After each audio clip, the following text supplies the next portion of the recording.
There's only one thing to do. Drop it.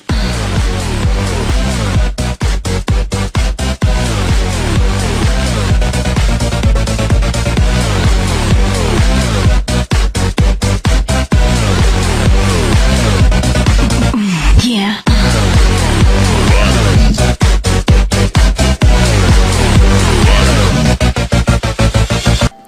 Hey, this is RobotnikIsSexy, and this is a very special match because not only is it another mixed tier match, and those are always special, but this is against one of my favorite Poketubers of all time, Gargleflop, aka The Second Coming, aka Jesus.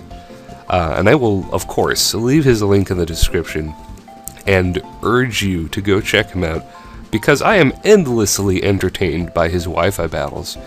He plays the game with creativity and enthusiasm.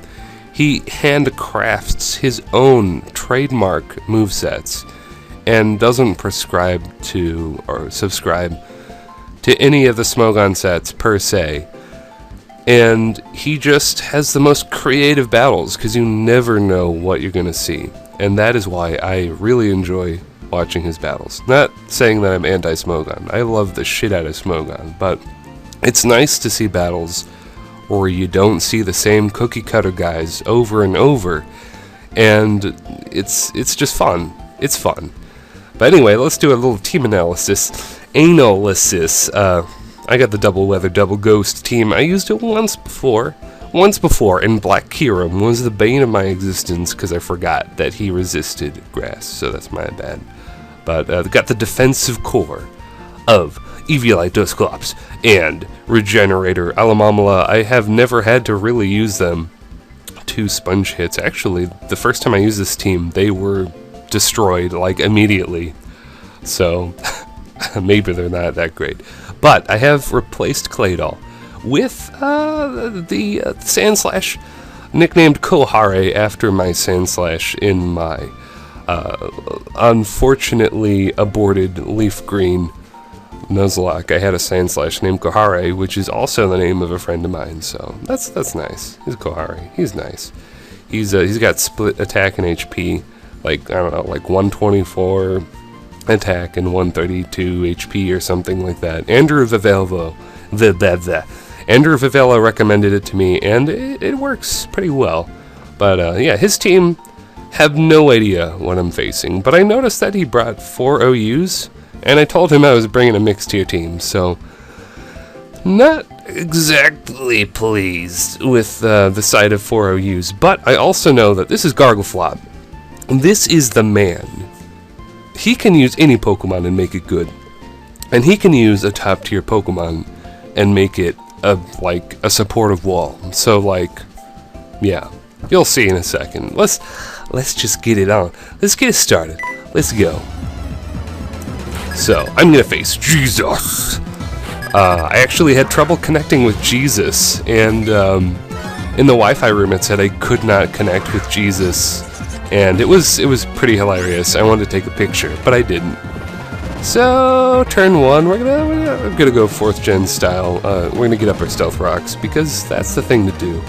You just gotta do it. Especially for me, because he has a Gyarados in his elements, and I want those guys to die.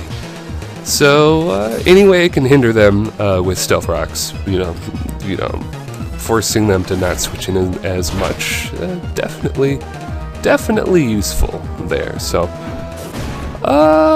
yeah. This is the Triple C Crustle.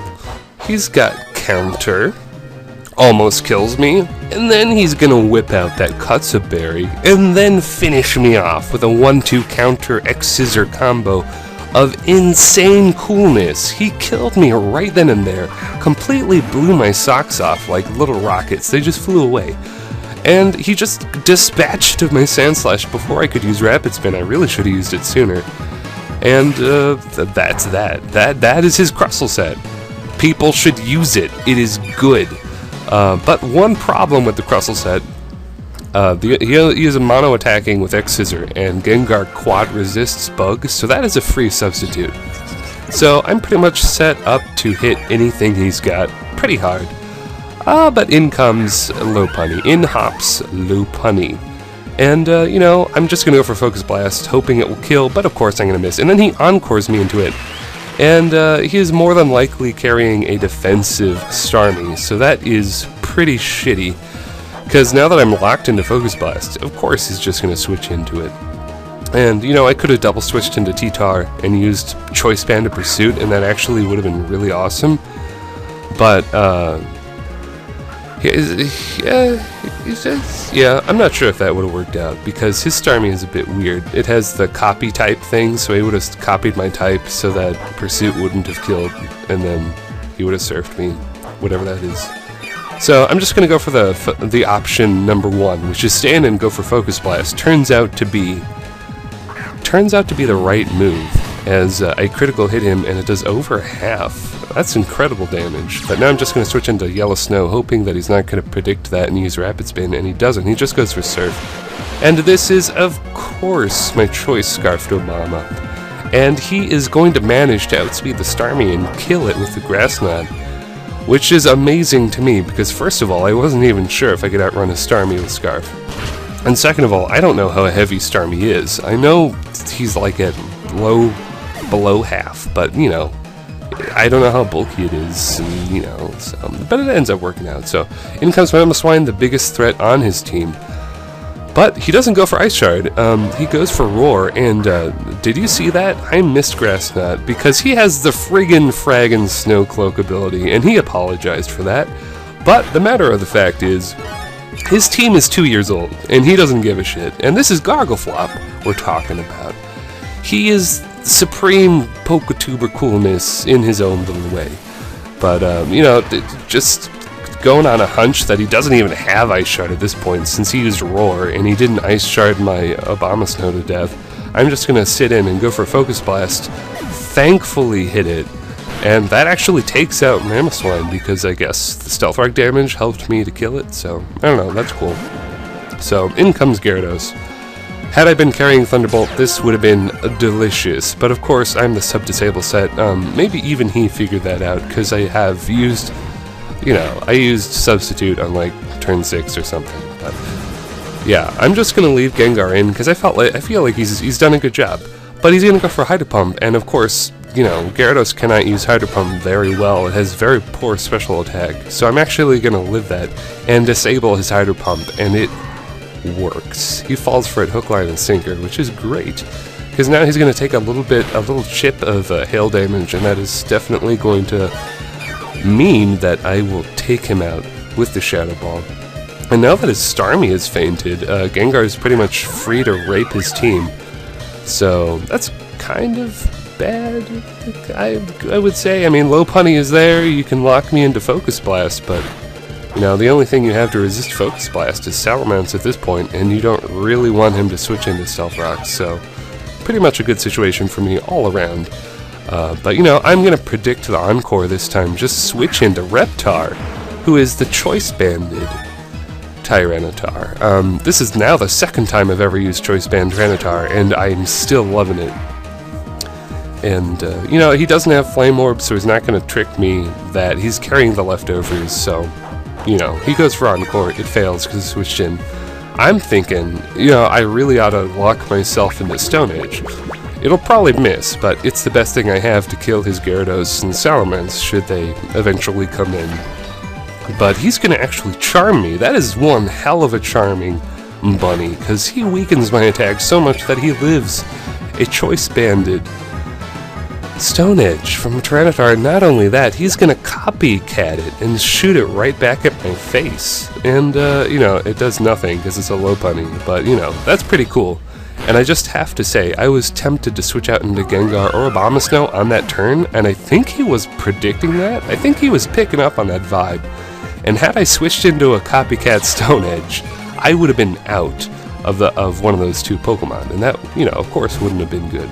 So Dama's in here. I'm a little bit afraid of him using Rest. He actually told me after the battle that he does carry Rest, but he doesn't go for it. He goes for Earthquake instead, hoping to get some good damage on Tyranitar, but I've got two defensive pokes to switch to, and Dusclops is the one I'm going to choose, and That's just beautiful, because the sand is going to take him down. And now his last Pokemon is Salamence. And he does the most perfect thing. He sets up a Dragon Dance as I go for the Ghost Curse. Could have gone for Lewis, but, I probably would have missed, and then he would have, outraged and kind of swept me, probably. Because I don't have anything faster than the +1 Salamence. But I'm going to go for that Ghost Curse. It's been a while, Dusclops. It's been a long while since I've won with Ghost Curse. So good. And not only that, I'm stalling him with the Ghost Curse and the weather chipping thingy, whatever. So that's beautiful. So I'm just gonna buy some time, Death Fodder Yellow Snow here, because I'm pretty sure that he can outrun a +1 Salamence. And of course, he can't, so that's bye-bye, Yellow Snow. You have melted. And, that's fine though, because the Ghost Curse is bringing him down to low red HP, and I am just gonna win the way of a stinker. I'm just gonna switch in Mamos here, promote him, I should say. Promotion! And go for that Protect, and that is just gonna be game right there, because the Ghost Curse is gonna take him out. And that was a very, very thrilling and entertaining match, one with a 3-0. And, definitely urge you to go check out my opponent Gargleflop. He deserves way more subs than me. He's got I don't know, 350 subs or something. He deserves way more, so definitely go check him out.